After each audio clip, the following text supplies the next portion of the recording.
बिहार चुनाव के ऐलान में अब 1 महीने से भी कम का समय बचा है। सभी राजनीतिक पार्टियां चुनाव को लेकर कमर कस चुकी हैं।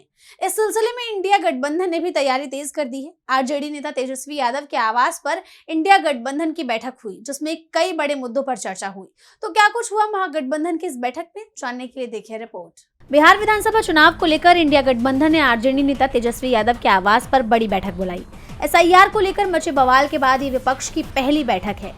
बिहार में विपक्ष की 16 दिन चली वोटाधिकार यात्रा के बाद 6 सितंबर को महागठबंधन की पहली बैठक अचानक बुलाई गई, जिसमें सीट शेयरिंग पर मंथन हुआ। बिहार में नेता प्रतिपक्ष तेजस्वी यादव अपनी सरकारी आवास 1 पोलो रोड में कांग्रेस के बिहार प्रभारी कृष्णा अलावरू और प्रदेश कांग्रेस अध्यक्ष राजेश राम के साथ बैठक की, जिसमें वीआईपी चीफ मुकेश साहनी भी शामिल हुए।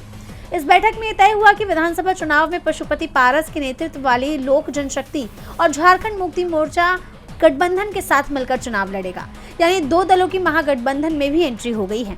बैठक में सीट बंटवारे को लेकर भी चर्चा हुई। किस दल का उम्मीदवार कहां से चुनाव लड़ेगा, किसे कितनी सीट दी जाएंगी, इस पर चर्चा की गई और कई सीटों को लेकर सहमति भी बन गई। बची हुई सीटों के लिए जल्द ही सहमति बनाई जाएगी, जिसके बाद सीट बंटवारे का ऐलान किया जाएगा।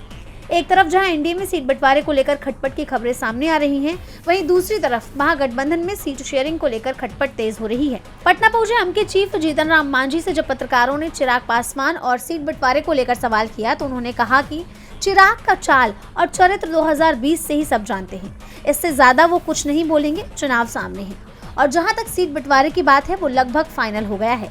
साफ है, एनडीए में चुनाव से पहले टकराव तेज हो रहा है, तो महागठबंधन में लगातार पार्टियां जुड़ रही हैं। डीबी लाइव की रिपोर्ट।